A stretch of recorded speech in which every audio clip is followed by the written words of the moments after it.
I'm preaching to somebody today. You're getting bitter in the wilderness. You are allowing the isolation of this season to dominate your mind. You keep focusing on who left you, but how about the God who kept you? It might not be fair, but God has favor that is bigger than unfair. Stop being so insecure about it. God will keep you alive. God will bring you into your promise. God will bring you into your destiny. I dare you to let a person get in the way of what God promised you. No person can prevent what God has truly promised. No person can prevent what God has truly promised. People can definitely mess with your mind. People can definitely push your buttons, but they cannot prevent a promise. If people could prevent a promise, God would not have sent 10 plagues to tell Pharaoh, when I say let my people go, when I stretch forth my mighty hand. And I came to preach to somebody today. It's bigger than them. The God that you serve is bigger than them. You don't have to get in this blame game. More people have been blocked from blessings by blame than any other contributing factor I can name. In fact, at one point in my life, I was praying. I was saying, God, I need a breakthrough in this area. I need a breakthrough in this area. I need a breakthrough. But while I was praying for breakthrough, I was also blaming somebody. And the Lord spoke so clearly to me, you cannot claim breakthrough if you cling to blame. Not at the same time. Because think about it, church. Think about what Caleb could have said. Think about what Caleb would have said if he had not believed that God's purpose prevails. If he had not believed that God could still do it. If he had not believed that no weapon formed against me can prosper. That if he had not believed that God brought me to this point not to leave me. Look what he said. I, however, followed the Lord my God wholeheartedly. Now, you can call it bragging if you want to. But when I heard Caleb say that, I saw something different. He said, verse 8, my fellow Israelites, they made the hearts of the people melt in fear. I, however, followed my God. He's saying, in a sense, what I have been through can't stop God from blessing me. And what others didn't do can't stop God from blessing me. Because I'm gonna tell you two things you can't control. Ready? Write them down. The future and others. Neither one of those are in your control. But your decision to live by conviction in this season of your life. Who am I talking to? Your decision to say, it is not going to get in me. Because if Caleb had lived through that wilderness experience, 38 years in the wilderness, 7 years of conquest for the promised land. He said, I was 40 years old, verse 7, when Moses, the servant of the Lord, sent me to explore the land. And I brought him back a report according to my convictions, but it died by committee. All of those spies died of a plague. All of those people over 20 died in the wilderness, but not Caleb. Look what he said. My fellow Israelites made the hearts of the people melt in fear. I, however, followed the Lord my God wholeheartedly. That's powerful.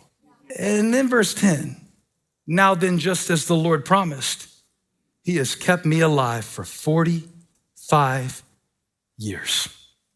38 in the wilderness, 8 of taking the promised land, or 7 of taking the promised land, and still a mountain on his mind. All the time he was moving through the wilderness, his mind was on his mountain. How do you keep your mountain on your mind when you are surrounded by wilderness conditions? How do you keep a better tomorrow on your mind when all you can feel is the pressure of today? I thought what Caleb said was cocky, but then I realized what he could have said. Now let's say that he was like you and me sometimes, and he said, now then, the Lord, verse 10, has made me wait for 45 years. He could have said that, but he didn't see it that way. What a perspective when a person just decides that I trust that God is sovereign over my life. And that includes the timing. That includes what he allows others to do. That includes what he allows others not to do. That includes who shows up in my life. That includes who leaves my life. That includes the skills I have, the skills I don't have. Stop being so insecure about it. God will keep you alive. God will bring you into your promise. God will bring you into your destiny. God will open a door no man can shut and shut doors that nobody can open. Because Caleb said, God kept me alive. Now, he could have complained. He could have been bitter about it. That's the second thing I want to talk to you about. Imagine if Caleb had gone through the wilderness for 38 years, replaying all of the bad decisions that others made that put him in this place. Imagine if Caleb had gone through the wilderness just getting more and more bitter. He would have never been able to say what he said in verse 11, I'm still strong. And see, the reason he was still strong enough for what God had next for him was because of what he said to himself when he was in the wilderness. And because he did not get bitter in the wilderness, I'm preaching to somebody today, you're getting bitter in the wilderness. You are allowing the isolation of this season to dominate your mind. I don't know who you are, but I see you just walking around the wilderness and you keep blaming people and you keep getting bitter about people. And every day that goes by, you're getting more and more mad about them. I wouldn't be in this debt if it wasn't for them. I wouldn't be in this dungeon if it wasn't for them. I wouldn't even be in this situation if it wasn't for them. But I came with a reminder that this is bigger than them. I said, this is bigger than them. 3 people give him praise. This is bigger than them. 30 people give him praise. This is bigger than them. And for every them that you could blame, I know a hymn you could praise if you decided to today. Because the other way to say it is he kept me alive 45 years. He kept me and led me through a very thirsty place. He kept me.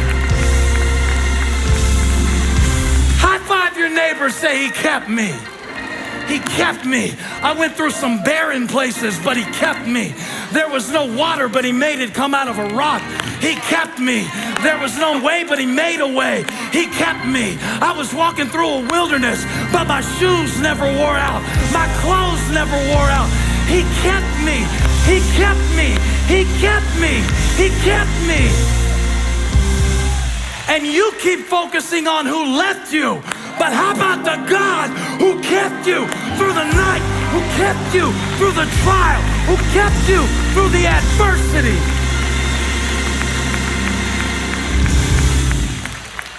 I'm preaching too hard. I'm preaching to try to get you to see that if God is for you, who can be against you? This is bigger than them.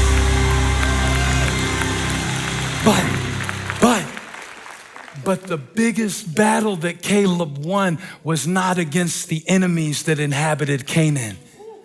It was against the bitterness that could have inhabited him. It's the bitterness that blocks your blessing. It's the bitterness that blocks your creativity. It's feeling unappreciated. It's that wasn't fair. It might not be fair, but God has favor that is bigger than unfair. So the favor of God will cancel out what was unfair. This is bigger than them. This is bigger than what they could give you. This is bigger than what you could predict. This is bigger than how you could map out your life. But if the bitterness had gotten into Caleb, the blessing would have never happened.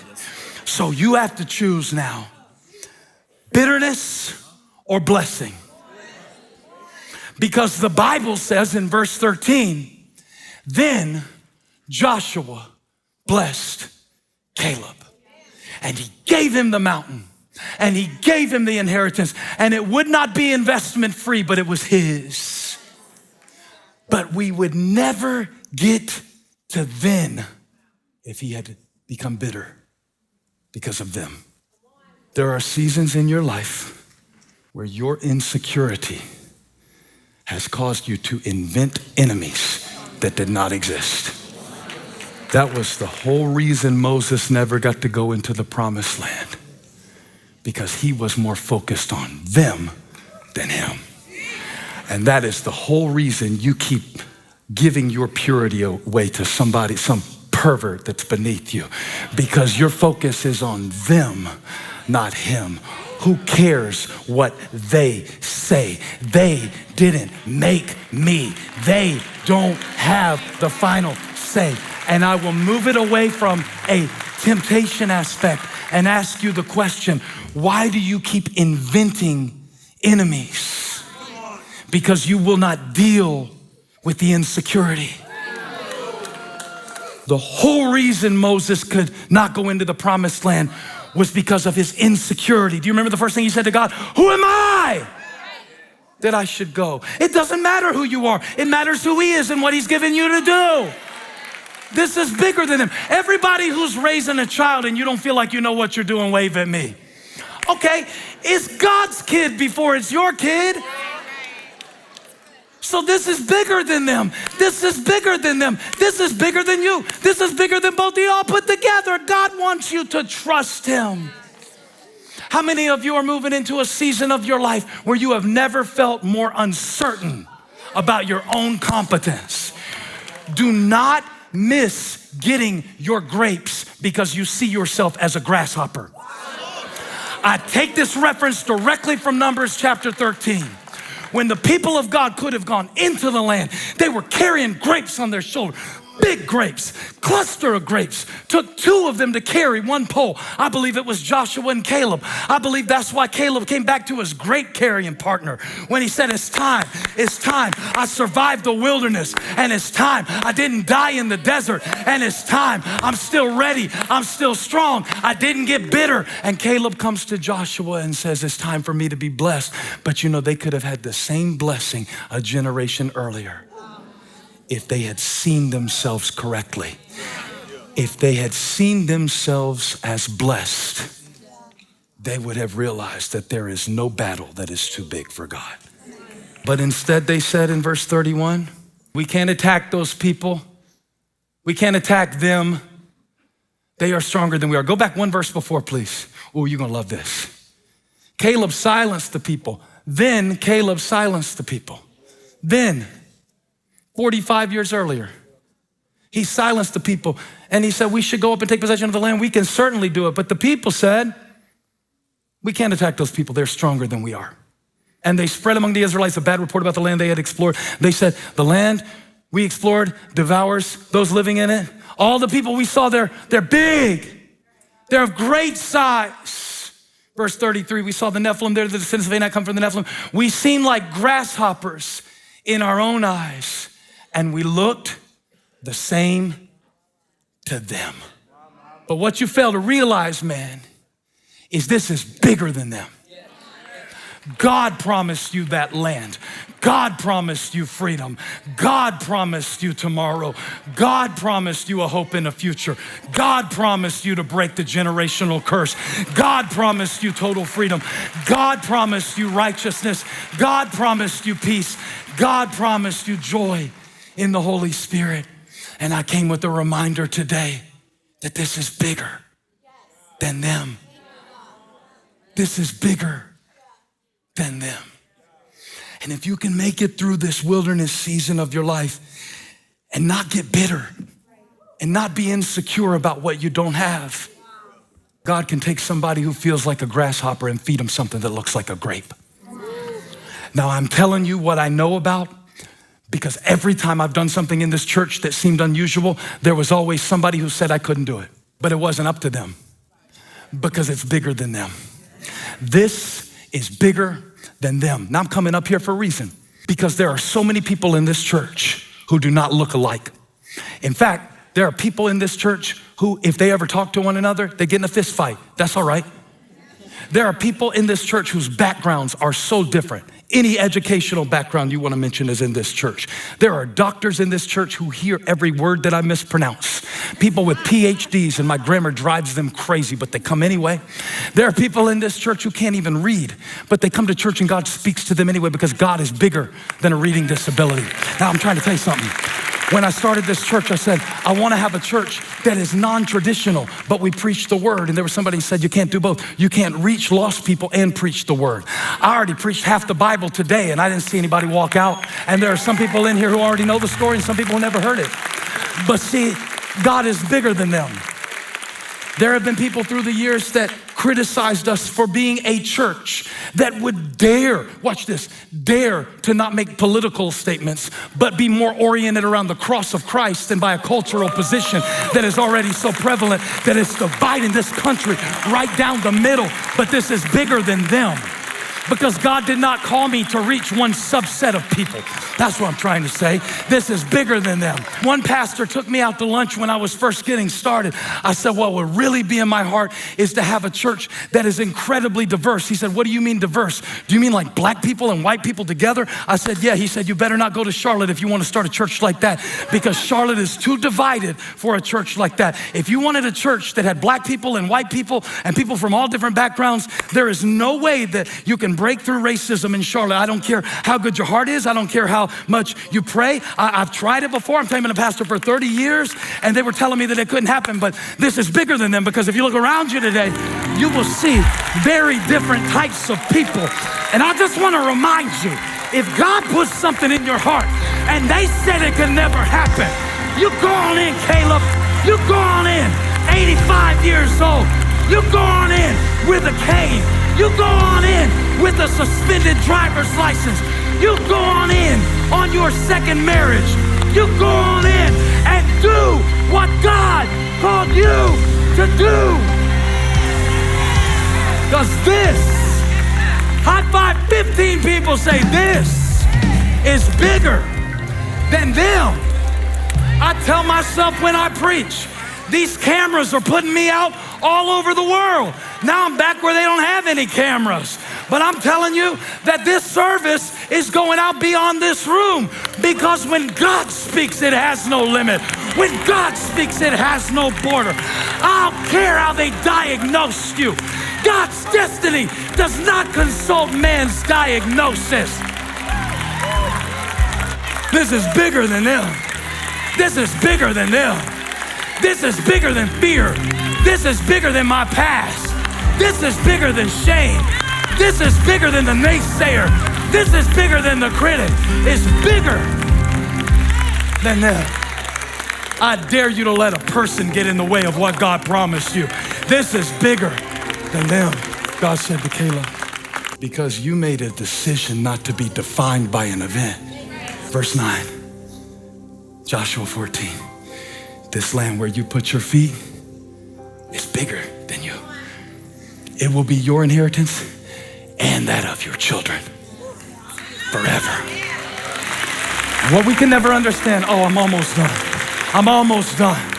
I'm almost done. But when you are in the middle of it, then you don't know what's on the other side of it. And there are no blessings that don't come with battles, but I promise you that this battle that you're fighting right now, there is a blessing on the other side of it. Oh. Jesus said, pour you out a blessing that you won't have room enough to receive. What did he say? Pressed down, shaken together, and running over. Because this is gonna be bigger than your capacity. So you gotta grow your faith right now. What if God meets the need another way? This is bigger than that. Hey, thanks for stopping by my YouTube channel. I hope you were blessed today. If you were, share this with somebody. Like and subscribe and leave me a comment. Let me know where you're watching from, what we can pray for you about. Hope to see you back here again really soon.